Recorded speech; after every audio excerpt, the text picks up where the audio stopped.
दिल्ली के श्रद्धा murder case में एक बड़ा खुलासा सामने आया है। सूत्रों के मुताबिक पुलिस को पूछताछ में आफताब ने बताया कि 18 मई यानी कि मर्डर वाले दिन श्रद्धा और उसके बीच घरेलू खर्चे को लेकर झगड़ा हुआ था। रोज रोज के खर्च कौन देगा, इसे लेकर दोनों के बीच बहस शुरू हुई थी।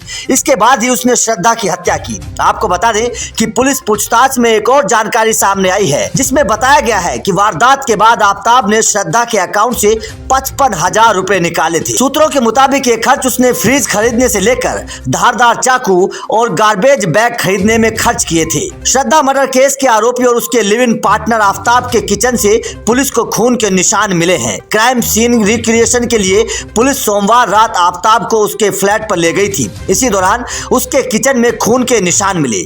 जिस डॉक्टर ने मई में आफताब के कटे हुए हाथ का इलाज किया था, उसे पुलिस ने मुख्य गवाह बनाया है। आपको बता दें कि पुलिस ने जब आफताब के फ्लैट की तलाशी ली थी, तब एक डॉक्टर का पर्चा उन्हें हाथ लगा था। इसके बाद पुलिस आफताब को लेकर महरौली में डॉक्टर के क्लिनिक पहुंची थी।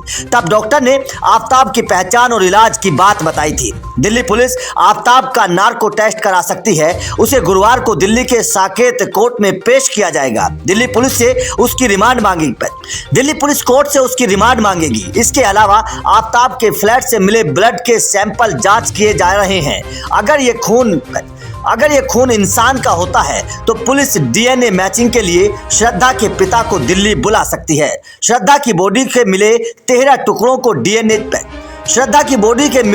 टुकड़ों की भी डीएनए जांच की जाएगी। पुलिस सूत्रों के हवाले से खबर भी है कि आफताब ने फ्लैट के बाथरूम में श्रद्धा के शव के 35 टुकड़े किए थे। इस दौरान वो शावर चालू रखता था ताकि बॉडी से निकला खून सीवेज में बह जाए। सूत्रों ने यह भी बताया है कि आफताब ने फ्रिज को केमिकल से साफ किया था ताकि सबूत मिटाए जा सके। पुलिस के मुताबिक 28 साल के आफताब ने 18 मई को 27 साल की श्रद्धा का मर्डर कर दिया था। दोनों लिव इन में रहते थे। आफताब ने श्रद्धा के शरीर के 35 टुकड़े किए थे। इन्हें रखने के लिए 300 लीटर का फ्रिज खरीदा था। वो 18 दिन तक रोज रात 2 बजे जंगल में शव के टुकड़े फेंकने जाता था। श्रद्धा मर्डर केस के बड़े अपडेट। दिल्ली पुलिस ने डेटिंग ऐप बम्बल से रिपोर्ट तलब की है।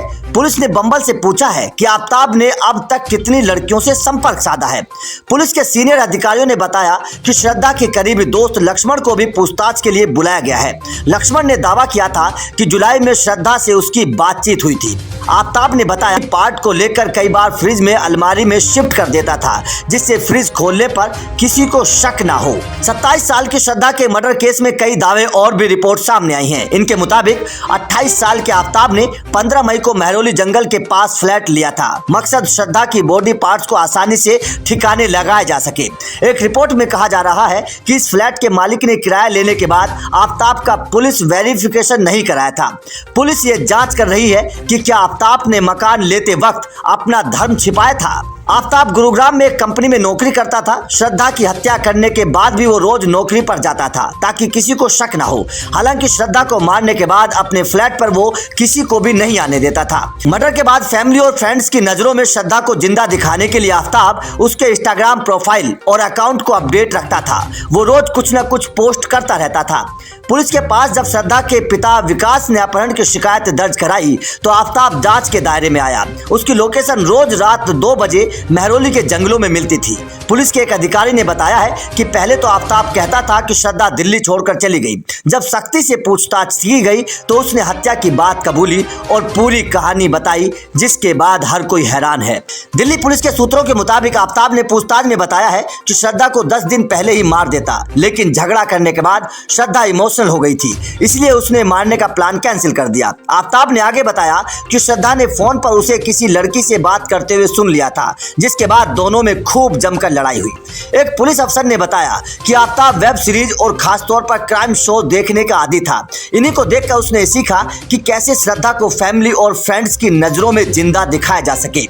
श्रद्धा के बॉडी पार्ट्स को आरी से काटकर फ्रीज में सुरक्षित रखने और उसे 18 दिन तक लगातार जंगलों में ठिकाने लगाने का आइडिया भी इन्हीं वेब सीरीज और क्राइम शो को देखकर आफताब ने सीखा था।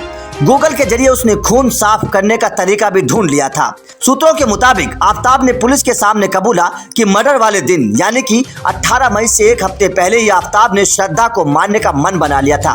उस दिन भी श्रद्धा और आफ्ताब का खूब झगड़ा हुआ था। उसने कहा, मैंने 11 मई को ही उसे मारने की ठान ली थी। वो अचानक से इमोशनल हो गई और रोने लगी, इसलिए मैंने तय किया कि अब इसे किसी और दिन मारूंगा। पुलिस पूछताछ में आफ्ताब की दरिंदगी और हैवानियत की इंतहा भी सामने आ रही है। सूत्रों के मुताबिक आफ्ताब ने जिस कमरे में श्रद्धा की डेड बॉडी के टुकड़े फ्रिज में रखे थे, वो उसी कमरे में लगातार 18 दिन सोता रहा। इतना ही नहीं, वो रोज रात को फ्रिज खोलकर श्रद्धा के कटे हुए सिर को देखता था। आफ्ताब को लेकर एक डॉक्टर अनिल कुमार का बयान सामने आया है। डॉक्टर का दावा है कि आफ्ताब मई में सुबह के समय उनके क्लिनिक आया था। उसका हाथ कटा हुआ था, वो बहुत आक्रामक और बेचैन लग रहा था। डॉक्टर ने बताया कि जब मैंने चोट के बारे में पूछा तो उसने कहा कि फल काटते समय उसका हाथ कट गया था। डॉक्टर ने कहा कि 2 दिन पहले पुलिस आफ्ताब को लेकर मेरे क्लिनिक आई थी। मैंने सारी बातें पुलिस को बताई हैं। एक न्यूज एजेंसी की बातचीत में श्रद्धा के पिता विकास ने कहा, मेरा आखिरी बार साल 2021 में उससे बात हुई थी। तब मैंने उससे पूछा था कि तुम्हारा लिव इन पार्टनर कैसा है। उसने ज्यादा कुछ नहीं बताया था।